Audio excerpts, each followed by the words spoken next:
आज पीडीएम के लिए, पीएमएलएन के लिए एक बहुत बड़ा दिन था। ना सिर्फ ये कि 180 लोगों का ऐवान का उनको एतमाद मिला, बल्कि आज सुप्रीम कोर्ट भी बहुत से लोगों के नज़दीक बहुत ज़्यादा बैकफुट पे नज़र आई। और सिर्फ अदालत ने यह कहा कि अदालती फैसले, आइन और कानून मौजूद है, हम ना कोई हदायत जारी कर रहे हैं और ना ही कोई टाइमलाइन जारी करेंगे। इस केस का तहरीरी फैसला और मुनासिब हुक्मनामा जारी करेंगे जब मुनासिब वक्त होगा। तो बहुत से लोगों के नज़दीक अदालत भी जो है वो उतनी आज फोर फ्रंट पर नज़र नहीं आई, जबकि मुज़ाकरात अगरचे शुरू हो चुके हैं। पहला दौर कंप्लीट हो चुका है पाकिस्तान तहरीक इंसाफ और पीडीएम के दरमियान। कल दोबारा 3 बजे दोबारा होगा, लेकिन आज जब पीडीएम मुज़ाकरात करने जा रही है तहरीक इंसाफ के साथ, तो अपेरेंटली एक बड़ी स्ट्रॉन्ग पोजीशन से है, क्योंकि एक तो 180 अरकान का एतमाद हासिल है और सुप्रीम कोर्ट भी बादिल नज़र में कोई फ़ैसला आज की तारीख तक देती नज़र नहीं आ रही, ना किसी टाइम लाइन पर स्ट्रेस करती हुई नज़र आ रही है। लेकिन सबसे अहम सवाल फिर यही रहेगा कि ये जो मुज़ाकरात होने जा रहे हैं पाकिस्तान तहरीक इंसाफ और पीडीएम के दरमियान, ये वक्त का ज़िया है, टाइम बाइंग है। और अगर टाइम बाइंग है तो कितनी देर तक टाइम बाइंग है? इमरान खान कह रहे हैं कि जुलाई तक इलेक्शन हो जाए, अगस्त तक वैसे ही असम्बलियाँ ख़त्म हो जानी हैं। तो अगर 1 महीने का मामला है तो ये तो कोई इतना बड़ा मामला नहीं है। तो पूछ लेते हैं वफाकी वज़ीर दाखिला राना सनाउल्लाह साहब हमारे साथ मौजूद हैं। अदलिया के साथ जो पार्लियामेंट का एक महाज चल रहा है, पीडीएम के साथ जो अदालत आलिया का महाज चल रहा है, इस पर भी बात करेंगे। और इमरान खान साहब से जो खौफ है बादिल नज़र में पीटीआई के नज़दीक, जिसकी वजह से उनको लगता है पीटीआई को कि पीडीएम इलेक्शन से फरार हासिल कर रही है, वो खौफ क्या है, वो खौफ किस तरह ख़त्म होगा, कब तक ख़त्म होगा, कि जब तक वो खौफ ख़त्म नहीं होगा राना साहब की हुकूमत जो है इलेक्शन नहीं करवाएगी।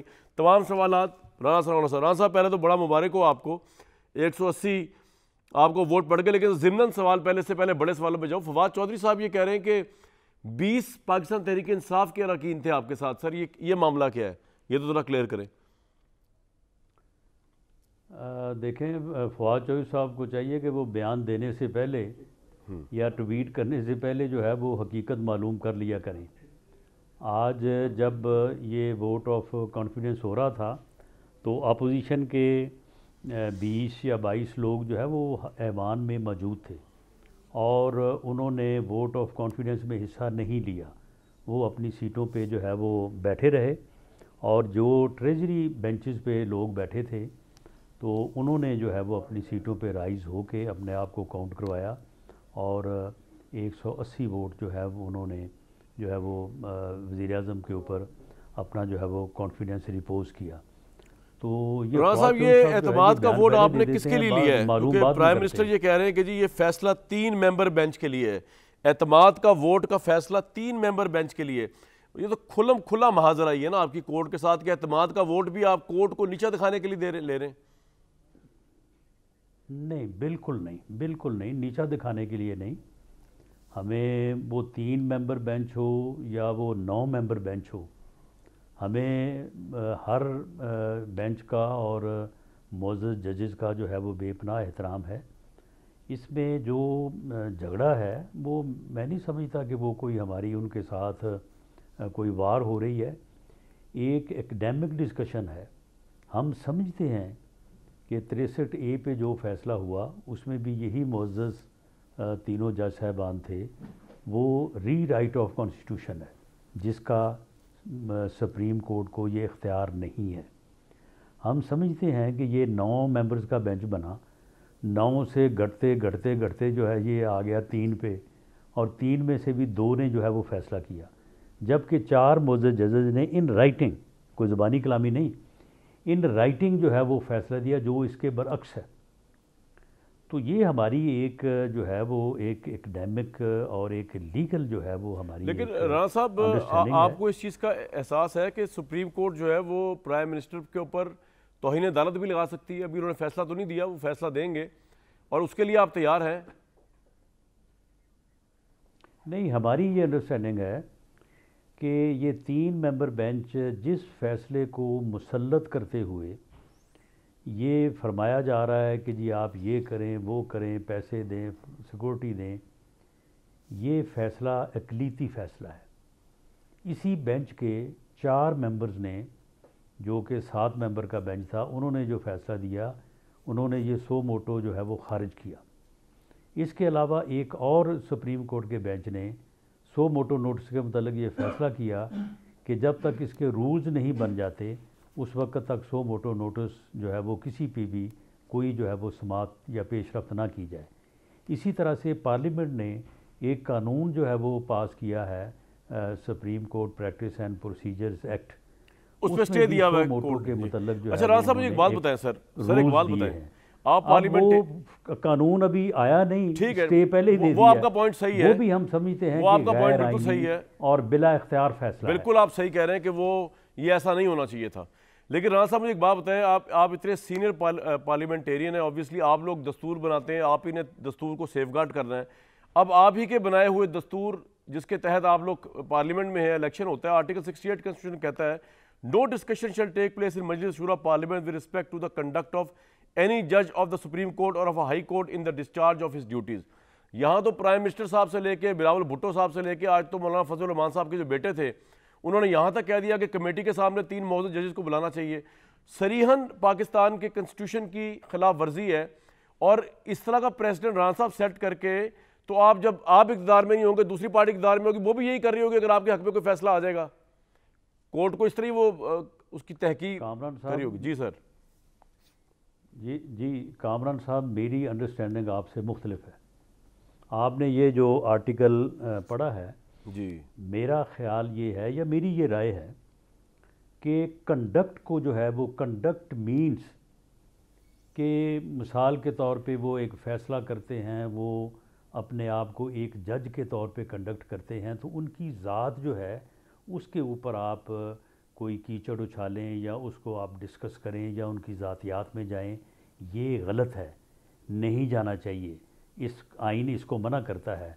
लेकिन उनके फ़ैसलों के ऊपर आप बात कर सकते हैं, उनके फ़ैसलों के ऊपर विद इन यानी रिस्पेक्टेबल लिमिट्स, गालियाँ देना तो जो है वो बात करना नहीं होता, रिस्पेक्टेड लिमिट्स में आप उनके राणा साहब आप उनके फैसलों से आगे बढ़ के पार्लियामेंट कर बात सकते कर हैं, रही है। उनको क्रेज सकते हैं। राणा साहब आप सही कह रहे हैं, फेयर कमेंट हो सकता है, आप बिल्कुल बजा फरमा रहे हैं, फेयर कमेंट मैं भी कर सकता हूँ, आप भी कर सकते हैं फैसलों के ऊपर। लेकिन आप अगर पार्लियामेंट की प्रोसीडिंग्स देख लें पिछले 2-3 दिनों की खास तौर पे, उसमें तो पूरा जोर ये लगाया जा रहा है कि 3 रुकनी जज बशमूल chief justice of Pakistan Imran Khan साहब के साथ मिले हुए हैं और मिल के पार्लियामेंट की भी तौहीन कर रहे हैं, तौहीन पार्लियामेंट भी कर रहे हैं और वो इस हुकूमत को भी टफ टाइम दे रहे हैं। ये तो पूरा अगर स्पीचेस आपकी निकाली जाए, ये कंडक्ट से भड़ के मामला है, ये फेयर कमेंट से भड़ के मामला है ये राणा साहब। नहीं देखें, वो किसी अगर मुअज़्ज़ज़ MNA ने, कोई पार्लियामेंटेरियन ने स्पीच की है तो शायद उसे अपनी बात को समझाने में, हर कोई लॉ ग्रेजुएट तो नहीं है वहाँ पे तो उसको अल्फाज का चुनाव दुरुस्त ना हो। लेकिन मामला ये है कि इस 3 मेंबर बेंच ने अपने फ़ैसले में जो ये लिखा कि इस मनी बिल को जो मुस्तरद किया गया है, इससे ये तसर उभरता है कि जो वज़ीर-ए-आज़म है वो अपना कॉन्फिडेंस जो है वो लूज़ कर चुके हैं। तो हम तो उनकी बात को इतनी अहमियत देते हैं कि हमने जो है वो उस कॉन्फिडेंस को हासिल करके वेरी गुड जी, उसे जो है वो साबित किया कि हम कॉन्फिडेंस जो है वो रखते हैं। राणा दूसरी साहब बात ये है कि उन्होंने उन्होंने नहीं सुन लें उन्होंने ये कहा कि भले पार्लियामेंट ने जो मर्जी फैसला कर दिया है, हुकूमत पैसे दे, यानी पार्लियामेंट के फैसले को वायलेट करते हुए हुकूमत पैसे दे, वरना संगीन नताइज होंगे।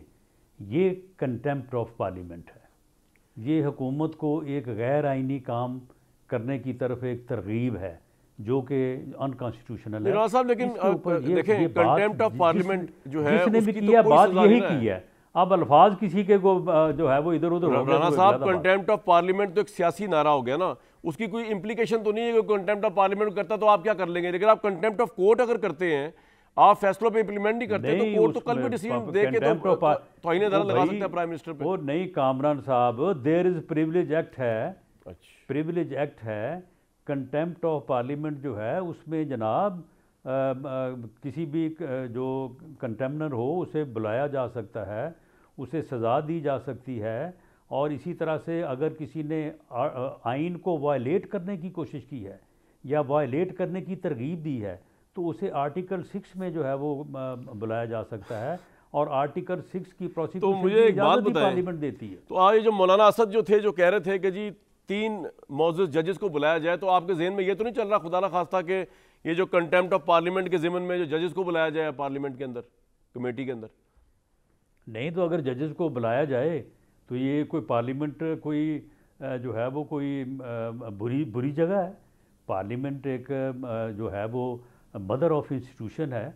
अगर उनको बुलाया जाए तो मैं समझे उनके लिए ये एक एजाज़ होना चाहिए और एक एजाज़ होगा। राणा साहब अजीब बात कर रहे हैं आप। मैं ये कह रहा हूँ कि आप जजेस को बुलाने का प्लान सोच रहे हैं या आपके ख्याल में ये बात है कि ये हो सकता है, इसकी पॉसिबिलिटी, और ये बड़े फख्र की बात होगी कि जजेस जो है आके जवाब दे होंगे कि जनाब हमने पार्लियामेंट की तौहीन की है, तो सर ये तो सुप्रीम कोर्ट की आज़ादी ख़त्म होगी ना फिर? नहीं, सुप्रीम कोर्ट की आज़ादी इससे कैसे ख़त्म होगी जी? अगर सुप्रीम कोर्ट जो है वज़ीर आज़म को बुला सकती है तो क्या फिर वज़ीर आज़म की हैसियत ख़त्म हो जाती है? वो पार्लियामेंटेरियन को बुला सकती है। अब ये पिछले हफ्ते हमने फ़ौज के सरबराह को वहाँ पे बुलाया हुआ, तो क्या उनकी बेइज्जती होगी वहाँ पे आके? उन्होंने आके वहाँ पे क्वेश्चंस के जवाब दिए, बल्कि बड़े सख्त क्वेश्चंस के जवाब दिए, तो इससे क्या उनकी कोई जो है वो तौहीन हो गई उनकी? लेकिन राणा साहब अगर आपने इस रूट पे आप गए, मेरे लिए ये एक एजाज़ है। सर उनके लिए तो एजाज़ है, लेकिन जिस कॉन्टेक्स्ट में जिस तरह आप बुला रहे हैं, आपने पहले एक केस फ्रेम किया पूरी पार्लियामेंट ने कि जी तौहीन पार्लियामेंट हुई है। आपने कोई आर्मी चीफ की मिसाल यहाँ पे इसलिए सही नहीं बैठती कि आपने आर्मी चीफ को नहीं बुलाया, अकाउंटेबल नहीं किया कि जनाब फौज ने जो है पार्लियामेंट की तौहीन कर दी है तो अब आर्मी के जो सरबराह आके इसका जवाब दे दें। वो तो उन्होंने एक आपको ब्रीफिंग के अंदर आपको एक सवालों के जवाब भी दिए, वो तो उनका प्रैक्टिस है, इससे पहले वाले आर्मी चीफ भी करते रहे। ये जो आप राणा साहब कह रहे हैं ना, ये इसलिए खतरनाक बात है कि आपने पहले एक चार्ज फ्रेम किया है सुप्रीम कोर्ट पे कि उन्होंने तौहीन पार्लियामेंट की है। फिर मैंने आपसे पूछा कि तौहीन पार्लियामेंट की कोई सजा या इंप्लीकेशन होती है, आपने कहा जी बिल्कुल मौजूद है और उसके ऊपर आर्टिकल 6 भी लग सकता है, आपने फरमाया। उस कॉन्टेक्स्ट में जब आप 3 मौजूद जजेस को अगर बुलाते हैं, खुदा ना खास्ता मेरे मुंह में खाक, तो ये तो बड़ी खतरनाक बात है सर। ये तो आप एक तरह से उनको समन कर रहे हैं कि आप आके जवाब दें कि आपने पार्लियामेंट की तौहीन की है। ऐसे ही है ना? नहीं, देखिए, नहीं, पहली बात तो ये है कि हम उनको कोई समन जारी नहीं करेंगे अगर कोई ऐसा मौका आया भी। नंबर 2, आपके दरअसल ज़हन में ये है कि शायद वहाँ पे कोई कटहरा है और उस कटहरे में जो है वो उनको बुलाया जाएगा। देखें, उनके लिए वहाँ पे बहुत बाइज़्ज़त जगह जो है वो सीटिंग होगी, और मोस्ट प्रोबेबली जो है, ये अभी मैं कह नहीं सकता कि ऐसा वक्त आएगा या नहीं आएगा, लेकिन अगर आया तो वो स्पीकर के साथ जो है वो उनकी चेयर्स होंगी, और वहाँ पे जो गलतफहमी राइज़ हुई है कि उनके इन अल्फाज से और इस फैसले से और इस कंडक्ट से कंटेम्प्ट ऑफ पार्लियामेंट हुई है, तो उनको वहाँ पे पूरी वजाहत का मौका मिलेगा। अच्छा, यानी कि अगर ऐसा यानी कि ये आप कितना, ये आपकी हुकूमत सोच रही है या ये आप कह रहे हैं कि ये पॉसिबिलिटी है कि इस तरह जजेस को बुलाया जाएगा, स्पीकर के साथ बैठाया जाएगा और जजेस आकर आपको जो है वो आपकी गलतफहमी दूर करेंगे पूरी पार्लियामेंट की? सुभान अल्लाह। देखें कामरान साहब, मामला ये है कि अगर पार्लियामेंट जो है वो मदर ऑफ इंस्टीट्यूशंस है, अगर मुल्क के आइन ने पार्लियामेंट की कोख से जो है वो जन्म लिया है, अगर पार्लियामेंट जो है, जो आइन के पहले सफ़े पे लिखा है कि हाकमियत आला जो है वो अल्लाह ताला की है, और उसके बाद ये मुल्क के अवाम के पास है, और हाकमियत आला जो है वो मुल्क के अवाम अपने मुंतखब नुमाइंदों के ज़रिए से इस इख्तियार को जो है वो इस्तेमाल करेंगे। अगर तो ये बात है दुरुस्त, अगर तो ये वैसे ही आपने लोगों को पढ़ाने के लिए, दिखाने के लिए लिखा हुआ है, तो फिर इसे पढ़ा रहने दें, या बल्कि इसको मेरा ख्याल है कि वैसे ही जो है ना वो ख़त्म कर दें। लेकिन अगर ये बात दुरुस्त है तो फिर मामला ये है कि 74 सालों से जो अवामी और अवाम के मुंतखब नुमाइंदों के साथ हो रहा है, जो इस पार्लियामेंट के साथ हो रहा है, उसको जो है ना अब उसके ऊपर एक जो है ना दी एंड जो है ना उसके ऊपर एक ख़त्म होने वाला सिलसिला जो है अब होगा, तो ये मुल्क जमहूरी और आईनी तौर पे आगे चलेगा, वरना फिर जो 74 साल होता रहा है वही होता रहेगा। राणा साहब, आपकी बात फिलोसॉफिकली बड़ी अच्छी है कि इस मुल्क की पार्लियामेंट के साथ जो 74 साल से हो रहा है उसको अब सही करने का टाइम आ गया है, बड़ी अच्छी बात है। लेकिन फिर इस मुल्क की पार्लियामेंट के साथ 74 साल से जो हो रहा है उसमें सिर्फ जजेस शामिल तो नहीं है। अगर तो आपका ये इंटेंट मेला फायदा नहीं है या आज़ादी अदलिया के खिलाफ नहीं है, यही दस्तूर जिसकी आप रेफरेंस दे रहे हैं और यही पार्लियामेंट जिसने दस्तूर बनाया है वो आज़ादी अदलिया को भी गारंटीड करता है, तो पार्लियामेंट के ऊपर जो हमला है वो सिर्फ अदालतों की तरफ से तो नहीं हुआ 74 सालों में, वो तो फिर इस्टेब्लिशमेंट की तरफ से भी हुआ है, वो तो फिर और ब्यूरोक्रेसी की तरफ से भी हुआ है, वो तो फिर सबकी तरफ से हुआ है। या तो आप ये कहें कि जनाब आज से हम शुरू कर रहे हैं, जिसने पार्लियामेंट में हमला किया सबको पार्लियामेंट के अंदर बुलाएंगे और उनसे हिसाब लेंगे या उनसे सवाल जवाब करेंगे या कहें गलतफहमी दूर करें। लेकिन आप सिंगल आउट कर रहे हैं सिर्फ जजेस को, तो उससे तो सर यही मतलब दिया जाएगा ना कि आप दस्तूर की जो एक सबसे बड़ी शिक है या जो स्पिरिट है आज़ादी अदलिया, आप उसमें अटैक करें क्योंकि अदालतें आपकी बात मानने को तैयार नहीं है, वो टाइमलाइन पे इलेक्शन कराना चाहती हैं पंजाब में। नहीं, आप मुझे कामरान साहब ये बताएं कि पार्लियामेंट को, अगर वो पार्लियामेंट जो है वो अल्लाह ताला की तरफ से तफवीज़ जो हाकमियत आला है, जो सवरेनिटी है, अगर उसकी कस्टोडियन है, वो क्यों नहीं पूछ सकती सुप्रीम कोर्ट से बुला के ये कि आपने क्यों कर जो है वो इस मुल्क में बार बार मार्शल लॉ लगे और आपने उनको जायज़ करार दिया। आपने किस तरह से जो है वो आपने एक डिक्टेटर को आइन में तरमीम करने का इख्तियार दे दिया। आपने किस तरह से एक मुंतखब वज़ीर आज़म को फांसी चढ़ा दिया और बाद में फिर आप इंटरव्यू देते फिरे कि जो हो हमारे ऊपर बड़ा प्रेशर था तो इसलिए हमने जो है वो उसको फांसी लगा दी। तो मामला ये है कि ये जो जराइम जो है वो किसी भी अदारे के माथे पे लिखे हुए हैं, उनके ऊपर उस अदारे को आके पार्लियामेंट के सामने राणा साहब ये जो आप फरमा रहे हैं ना, उन्हें ये बात आके सही है। अगर सुन लें अगर आर्मी चीफ जो है वो आके ये बात कह सकता है कि हमसे पहले गलतियां होती रही हैं, लेकिन अब हमने ये तहिया किया है कि हम उन गलतियों को नहीं दोहराएंगे, हम जमहूरियत की और पार्लियामेंट की जो है वो इज़्ज़त जो है वो उसको जो है वो अटल करेंगे, उसको जो है वो सिक्योर करेंगे। तो अगर चीफ जस्टिस ऑफ पाकिस्तान जो है वो आएँ और क्या वो आके वो इन चीज़ों के ऊपर जो है वो बात नहीं कर सकते? राणा साहब, लेकिन आप क्या सारी दुनिया कह रही है कि 63A का फैसला उन्होंने रीराइट ऑफ, नहीं सुन ले ना, यानी नहीं सुन ले, मामला ये है कि वो कॉन्स्टिट्यूशन रीराइट कर दें, वो जो दिल करे यानी फैसले कर दें, उनके ऊपर कोई उनको पूछने वाला नहीं है, कोई पूछ ही नहीं सकता। राइट ऐसी सर, आप आज़ादी आप दो चीजों में जरा करें, लोग कंफ्यूज हो जाएंगे। आप अगर अदलिया को बुलाते हैं या चीफ जस्टिस साहब को बुलाते हैं, आप इसलिए नहीं बुला रहे कि आप उनसे कह रहे हैं कि 1958 के अंदर जो जस्टिस मुनीर ने जस्टिफाई किया या फर्स्ट कॉन्स्टिट्यूंट असेंबली 1950s के अंदर जस्टिस मुनीर ने जो नजरिया जरूरत को जस्टिफाई किया उसकी माफ़ी मांगे। आप ये नहीं कह रहे कि मौलवी मुश्ताक हुसैन, जस्टिस अनवारुल हक या इफ्तिखार चौधरी ने मुशर्रफ साहब का मार्शल लॉ को जस्टिफाई किया उसकी माफ़ी मांगे। आप ये नहीं कह रहे, आप ये कह रहे हैं उनको कि जी अभी जो मौजूदा फैसला है जो मौजूद 3 रुकनी जजेस ने दिया है, आप कह रहे हैं उसके ऊपर आके तौहीन पार्लियामेंट हुई है, उसके ऊपर आके आप माफ़ी मांगे या उसके ऊपर आप आके जवाब दें। तो सर चले उससे आगे मैं सवाल पूछता हूँ, इससे पहले ये आप नोटिस जारी करें 3 मौजूद जजेस को, और इससे पहले कोई इंप्लीमेंट हो, आला अदलिया आप लोगों को समन कर लें, प्राइम मिनिस्टर को समन कर लें तौहीन अदालत में, तो फिर पावर तो अदलिया की है ना सर। आपने तो अदलिया को जीरो ही कर दिया यहाँ पे कि आप बुला लेंगे उनको, वो भी तो आपको बुला सकते हैं तौहीन अदालत में। राणा साहब तो ठीक है, वो हमें बुला लें, हम उनको बुलाते हैं, वो भी आए हम भी जाएंगे, अगर वो नहीं आएंगे तो हम भी नहीं जाएंगे।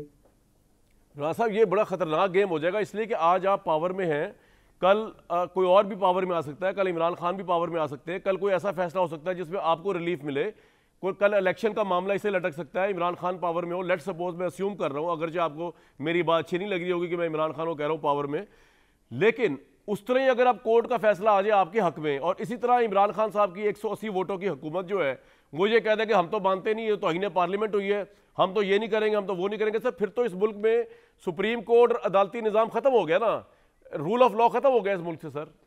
नहीं देखें आप सिर्फ सारे इस मसले को एक नज़र से देख रहे हैं। अच्छा, आप एक साइड से देख रहे हैं, दूसरी साइड की तरफ आप ध्यान नहीं ले जा रहे हैं।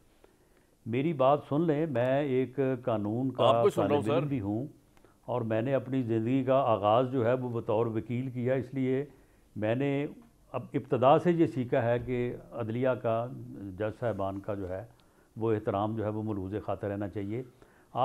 मैं आपको ये गारंटी देता हूँ, लिख के देता हूँ कि जब भी सुप्रीम कोर्ट की ऐसी सूरत हाल होगी जो अब है, 8 एक तरफ हैं, 7 एक तरफ हैं, 3 कहते हैं कि ये बात सही है, 4 कह रहे हैं ये बात गलत है, 4 ये कह रहे हैं कि आप जो है ये सियासी जब ये सूरत हाल होगी तो आप फिर इसी तरह तौहीन पार्लियामेंट की बात करें। राणा साहब एक ब्रेक ले लूं, उसके बाद सुन लें ये राणा साहब एक ब्रेक लेने दें, काफ़ी बातें करनी है, आपकी भी बात समझ आ गई है, वो आपका मौक़िफ़ पिछले 4 दिन से ये चल रहा है, 4-3 और 3-2, वो भी बात समझ आ गई है, लेकिन शायद आवाम को ये बात समझाना मुश्किल हो जाए।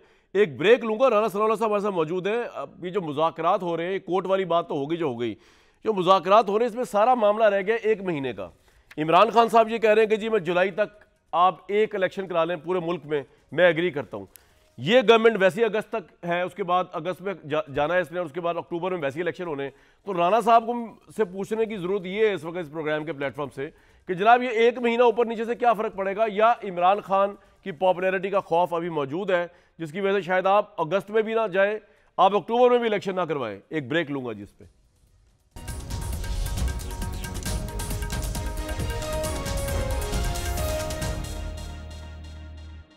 वफाकी वज़ीर दाखिला राना सनाउल्लाह साहब हमारे साथ मौजूद है। सबसे पहले मैं लोगों को ज़रा सिचुएशन बता दूं क्या है। मुज़ाकरात इस वक्त हो रहे हैं एक टाइम पे इलेक्शन होने के लिए।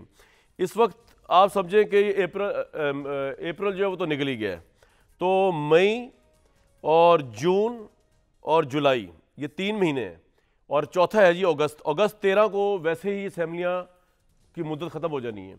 इमरान खान साहब ने कहा है, अगर हम सुनवा सकें, इमरान खान साहब ने जो बात कही हमारे पास है वो अगर हम सुनवा सकते हैं इनको, वो सुनवा दें। एक तो उन्होंने बड़े भोलेपन से बताया कि उन्होंने राणा साहब और इनके इत्तेहादियों और बाजवा साहब कहने पे असेंबली तोड़ दी।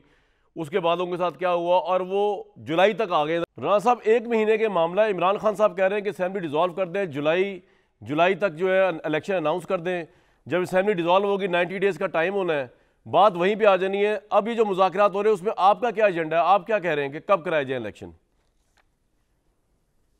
देखें, मुज़ाकरात जो हैं वो तो हम पहले से इस बात के ऊपर ये हमारा स्टांस है कि मशरूत मुज़ाकरात नहीं होने चाहिए। हम कोई एजेंडा दे के नहीं हमने बिठाया अपने जो हमारे मुअज़्ज़ज़ अरकान बैठे हैं मुज़ाकरात में कि जी ये एजेंडा है और आप इसके ऊपर जो है वो आपने आगे पीछे नहीं होना।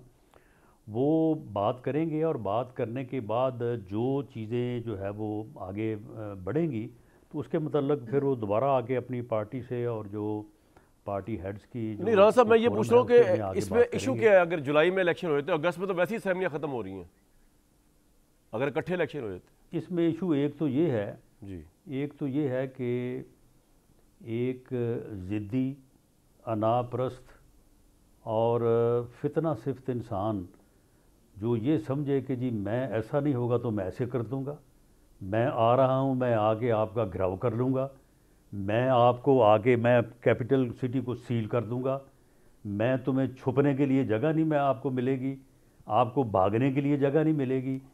और वो ये चाहता था, अब शायद थोड़ी थोड़ी उसे समझ आ गई हो कि मैं जो है वो ज़बरदस्ती जो है वो अपनी ताकत से और अपनी दौड़ से जो है वो इलेक्शन कराऊंगा।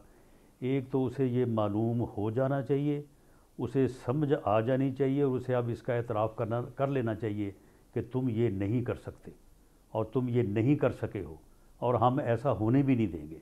एक तो ये चीज़ जो है ना, ये बिल्कुल मैं इस बात के ऊपर पूरी तरह से जो है मुझे यकीन है कि हमने इस बात को साबित किया है।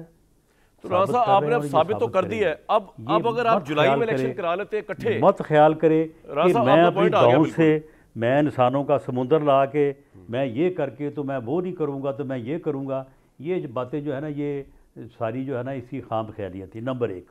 अच्छा, नंबर 2 ये है कि आप मुझे बताएं कि पार्लियामेंट जो है हम उसकी जो है वो उसको वक्त से पहले क्यों डिज़ोल्व करें, असम्बलियाँ अपनी मुद्दत क्यों ना पूरी करें, कौमी असम्बली अपनी क्यों ना मुद्दत पूरी करे, सिंध असम्बली अपनी मुद्दत क्यों ना पूरी करे, बलूचिस्तान असम्बली अपनी क्यों ना मुद्दत पूरी करे। ये जो KPK है वहाँ पे तो कोई नहीं कहता कि 14 मई को इलेक्शन कराओ, 90 दिन में इलेक्शन कराओ।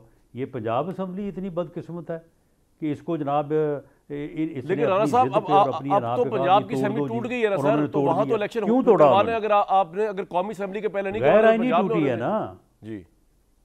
क्या मेरे भाई, ये कोई कॉन्स्टिट्यूशनल तो नहीं टूटी ना, आपके कहने पे तोड़ी है इमरान खान ने, वो खुद बता रहे हैं आपके और बाजवा साहब के कहने पे, अपनी जिद के लिए ना ये अपना। तो हाँ, तो फिर ये बाजवा साहब के कहने पे अगर ये तोड़ी है इसने तो फिर तो इसने बहुत गलत तोड़ी है। क्यों तोड़ी इसने?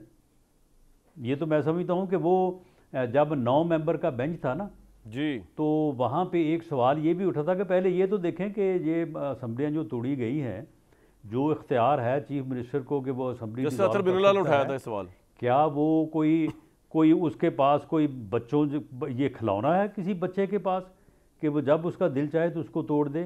इसका भी जायज़ा लिया जाना चाहिए और हमारा भी ये मौक़िफ़ है कि इस चीज़ को भी देखा जाना चाहिए।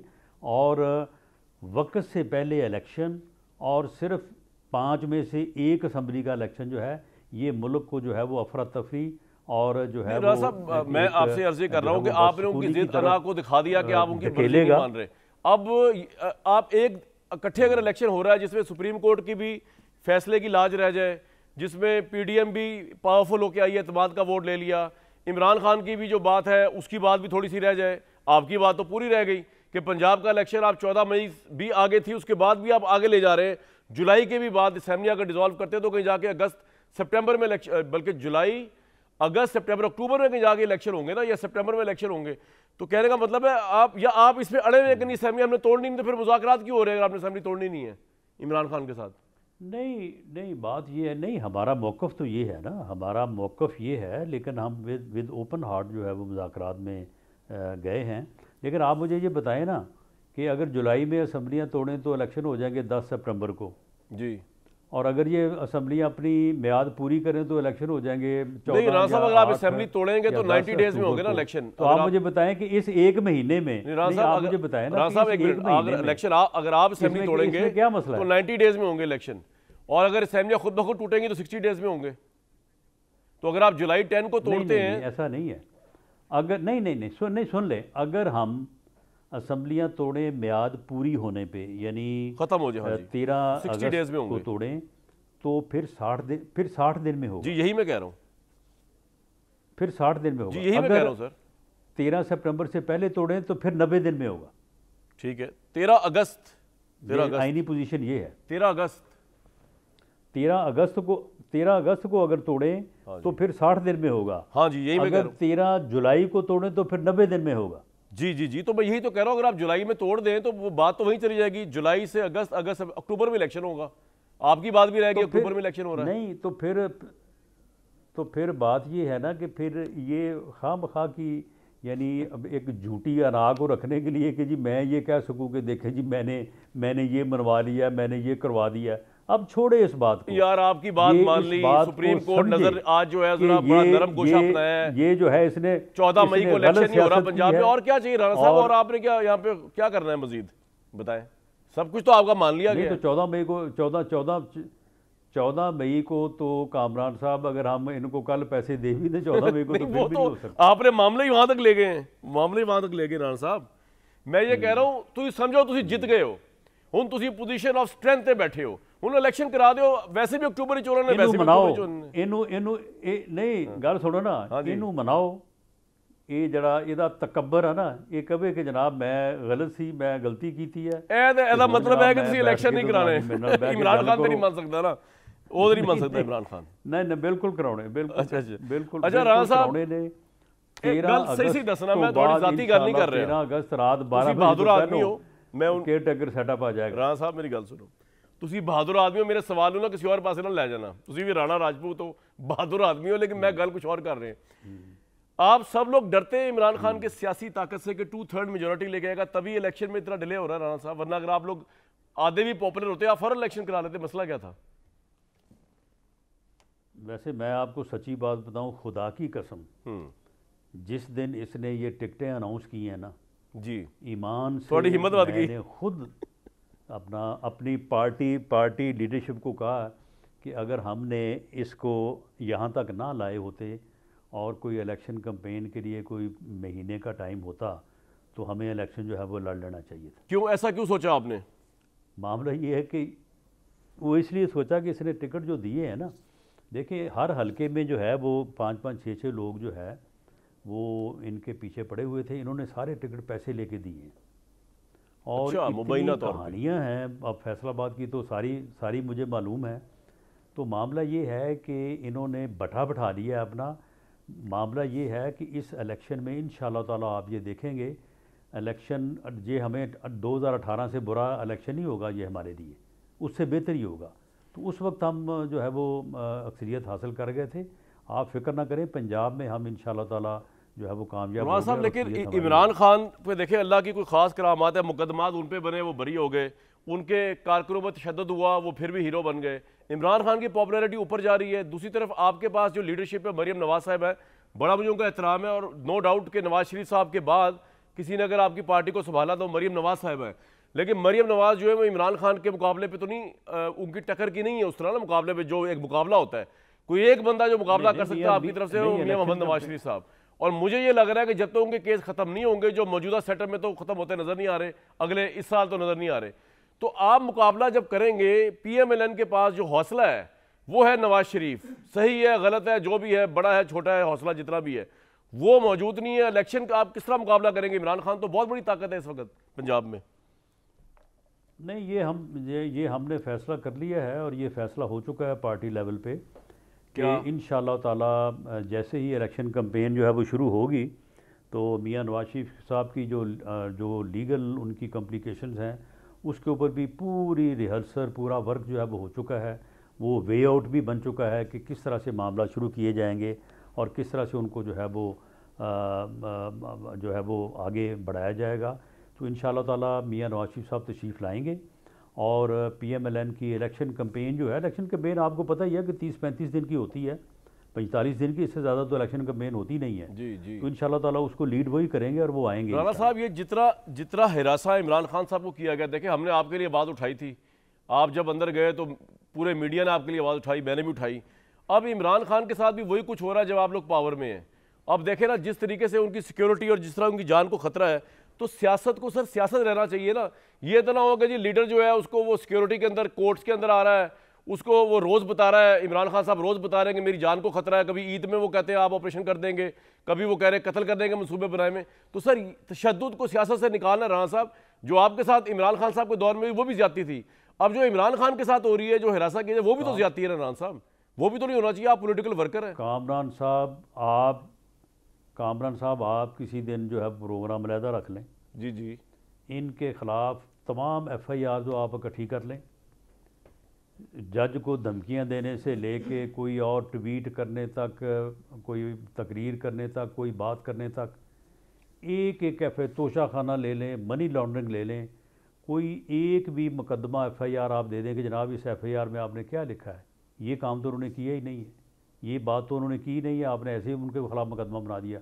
एक FIR ना इनके खिलाफ ना इनके किसी साथी के खिलाफ ऐसी होगी जो कि बनावट की गई हो, जो कि फैब्रिकेट की गई हो। फवाद चौधरी के ख़िलाफ़ जो मुकदमा कायम हुआ है, फवाद चौधरी आज भी उस बात से इनकारी नहीं है कि मैंने ये नहीं कहा। शहबाज गिल आज भी इनकारी नहीं है कि मैंने नहीं कहा। और उसकी उस तकरीर को या उसके बयान को जिस हाई कोर्ट ने उसकी ज़मानत दी, उसने भी कहा कि ये, लेकिन राणा साहब मुकदमात को तो साइड में रखे ना, जो इमरान खान को आप लोगों ने हिरासा किया है, उनकी बेगम घर में अकेली थी, आज भी मौका मिला सवाल करने का, आप लोगों ने, पुलिस ने वहां अटैक कर दिया, इमरान खान की जान को खतरा है, वो कहते हैं कि मौत की प्लानिंग बनाई गई है। सर ये तो नहीं होना चाहिए ना, सियासत का मुकाबला सियासी तरीके से होना चाहिए राणा साहब। नहीं, बिल्कुल सियासी तरीके से किया है। और वहाँ पे जिस किस्म के लोग इन्होंने वहाँ पे इकट्ठे किए हुए थे, उन लोगों से जो चीज़ें वहाँ पे बरामद हुई हैं, इनका वो पोर्शन जो इनका रहायशी पोर्शन था, उसमें अब ये जो मर्जी प्रोपेगेंडा करते रहे, पुलिस जो है वो दाखिल नहीं हुई। लेकिन अब देखें, मामला ये है कि अब ये हमें तो इल्ज़ाम देता है कि जी ये मुझे कत्ल करवा देंगे। आप यकीन करें कि ये पिछले 3-4 दिन से जो वीडियो वायरल हुई है, खुदा की कसम मुझे खुद अपने ज़ाती तौर पे जो है वो इसकी फ़िक्र है कि ये ऐसा मामला जो है। कौन सी वीडियो वायरल हुई है सर? यहाँ पे लोगों के जो मजहबी जज्बात हैं, ये वो वीडियो जो वायरल हुई है, वो जो एक बच्चा जो है वो तकरीर कर रहा है, और वो बच्चा जो बात कह रहा है, नाउज़ बिल्ला, हम तो उनके उसका कंटेंट नहीं बताएं के बराबर नहीं है, लेकिन वो जो बात कर रहा है तो इन्होंने उसकी तरदीद नहीं की। इन्होंने कहा नहीं कि भाई गलत है, ये बात तुम ना करो, मैं तो उनके कदमों की खाक के बराबरी भी नहीं हूँ। तो ये चीज़ें जो हैं, ये लोग इनको बड़ा जो है वो जज्बाती तौर पे लेते हैं। वो जो वज़ीराबाद वाला वाक़या है, वो भी एक रिलीजियसली मोटिवेटेड आदमी था जिसने इनके ऊपर जब हमला किया, उसकी ये जितनी मर्जी तहकीक कराएं, कोई उसका जो है वो किसी जगह से उसका कोई ताना बाना जो है वो नहीं मिलेगा, ना मिला है। तो मामला ये है कि जब ये खुद इस किस्म के मामलात में मुलव्वस हैं, खुद इस किस्म की गुफ्तगू करते हैं, खुद इस किस्म की गुफ्तगू को सुनते हैं और अपने मुतल्लक करवाते हैं। तो ये मामला जो है अब ये तो खुद दावत देने वाली बात है कि लोग जो है वो इनकी जान पे आएँ। मैं तो खुद इस बारे में जो है वो मैंने खुद FIA से भी कहा कि यार इसको बंद करवाएं किसी तरह से, ये चीज़ जो है ना ये तो बड़ी डेंजरस है। तो अब इन चीज़ों का आप मुझे बताएं कि हमारे पास क्या हल है। राना साहब, लेकिन इसके बावजूद भी आपको ये तो पता है ना कि इमरान खान एक नेशनल लीडर है और अब हमने हमेशा नेशनल लीडरों को खोया। हमने अभी रिसेंटली बेनज़ीर भुट्टो साहब खोया। तो ये मुल्क की सियासत के लिए, इस मुल्क की जमहूरियत के लिए एक बड़ी खतरनाक चीज़ होगी अगर इमरान खान को कुछ होता है। ये तो आप एग्री करते ना इन प्रिंसिपल कि आप इसमें भी एग्री नहीं करते मुझसे? नहीं नहीं, बिल्कुल हम इन प्रिंसिपल इस बात के ऊपर एग्री करते हैं और हमने हमेशा जो है वो इनको इस बारे में जो है वो जो अलर्ट्स रहे हैं या जो सिक्योरिटी अलर्ट्स होते हैं उनसे इनको बिल्कुल आगाह किया है और इनको पूरी तरह से इन्फॉर्म किया है। अब ये तो इनका एक अपना प्रोपेगेंडा है कि ये हमारे ख़िलाफ़ ही जो है वो FIR दर्ज करवाते रहते हैं कि जी हम इनको कत्ल कर देंगे। हालांकि मैंने इनको कई बार कहा है कि वो कत्ल जिसके कत्ल होने से पहले जिसकी FIR दर्ज हो जाए ना, वो कत्ल बड़ा आसान हो जाता है। हर दूसरा बंदा जो है वो तो फिक्स हो यूज गई कर लेगा ताकि आप पे इल्ज़ाम लग जाए, वो अपना जी। हाँ, तो बिल्कुल मामला ये है कि ये तो खुद इस किस्म की जो है वो मामलात में मुलव्वस राना साहब, DG ISPR आए पिछले दिनों, बारे में उन्होंने कहा जी हम कंप्लीटली न्यूट्रल हैं, लव यूजिंग या न्यूट्रल, लेकिन उन्होंने कहा जी किसी सियासी उस तरफ उनका वो नहीं है। अभी ये जो डिफेंस मिनिस्ट्री की ब्रीफिंग हुई है, इंटीरियर मिनिस्ट्री की, सॉरी, सुप्रीम कोर्ट को, उसके बारे में आप कुछ बता सकते हैं कि आपने कोर्ट को क्या कहा इलेक्शन के हवाले से? देखें जी, इस बारे में जो है वो जिस तरह से इलेक्शन कमीशन ने कहा है कि पंजाब में हमें कम से कम 2,97,000 जो है वो हमें फ़ौज और सिविल मिलिट्री फोर्स जो है वो चाहिए। तो हमने कहा है कि ये फोर्स हमारे पास इतनी हम स्पेयर कर ही नहीं सकते। We can't spare more than कोई 35-40। राना साहब, ये आप अक्टूबर में भी, फिर तो अक्टूबर में भी स्पेयर नहीं कर सकेंगे, आप अभी नहीं कर सकते सर? देखें जी, अक्टूबर में अगर अब से जो है वो तैयारी शुरू हो, रिटायर्ड फ़ौजियों को जो है वो बुलाया जाए और उसके अलावा जो है वो पुलिस को जो है वो उसकी ताकत को बढ़ाया जाए, जो दूसरी फोर्सेस हैं उनको जो है वो लिया जाए, तो KPK में तो बहुत ज़्यादा ज़रूरत होगी। वहाँ पे तो बिल्कुल जो है वो आप कोई ख़तरा मूल नहीं ले सकते। लेकिन बाकी सूबे जो है उनमें कराची भी अहम है। पंजाब में ये साउथ का कच्चा का जो एरिया है जहाँ पे ऑपरेशन शुरू है वो भी मामलात हैं। तो ये सारी चीज़ें जो हैं इनकी बाकायदा जो है वो प्लानिंग के लिए आप वो बेसिकली ब्रीफिंग में बाकायदा कमिटेड है इस बात पे कि इलेक्शन इस साल होगा। 3-4 महीने दें, आप इस बात पे कमिटेड? क्योंकि देखें जी, बाय ऑल मीन्स। अच्छा, हम 13 अगस्त से आगे एक दिन जो है वो नहीं जा सकते। ऑब्वियसली 13 अगस्त के बाद निगरान सेटअप होगा, तो उसमें तो आपकी कोई सही होगी नहीं कि फौज कहां से आनी है, सिक्योरिटी कहां से आनी है इलेक्शन के लिए। नहीं, उसकी फिर ये उसकी जिम्मेदारी है। ये केयर टेकर सेटअप होगा पूरे मुल्क में, चारों सूबों में, मरकज में। और आप असेंबली की मुद्दत पूरी करेंगे या एक दिन पहले डिसॉल्व कर देंगे ताकि 90 डेज में इलेक्शन हो? एक दिन की बात तो हो सकती है, लेकिन जो है वो अगर यानी मुद्दत जिस दिन पूरी होती है वो एक दिन या 2 दिन पहले, वो तो एक फिर टेक्निकल बात होती है, वो तो मियाद पूरी तो हो जाती है। सही नहीं, यानी कि अगर आप 1-2 दिन पहले असेंबली डिसॉल्व करेंगे तो फिर 90 डेज में इलेक्शन होगा ना, इसलिए कह रहा हूं मैं। फिर 90 डेज पे होगा तो यानी आप, मेरा ख्याल है थोड़ी तो ख्वाहिश होगी 90 दिन बाद ही होए। जो देखें, मामला ये है कि जो फार्मूला इसने बनाया था ना कि मैं ये कर दूंगा तो मैं वो कर दूंगा तो मैं तारीख लेके उठूंगा, वो हो गया फेल। तो अब जो है ना ये जुलाई में कर दें, 1 महीना पहले कर दें, सितंबर। तो राणा साहब, यानी कल के मुज़ाकरात से हमें कोई ब्रेक थ्रू नहीं मिलने वाला राणा साहब? होना वही है कि इलेक्शन जो है टाइम पे होने, ऐसे ही कुछ नहीं। तो ये ब्रेक थ्रू ही होगा ना अगर वो मान जाते हैं इसके, ठीक है जी टाइम पे इलेक्शन करवाएंगे, वो ये खतरा है ना। राणा साहब कमाल, खतरा है। एक ब्रेक लवांगा जी मैं इस गल पे, एक ब्रेक।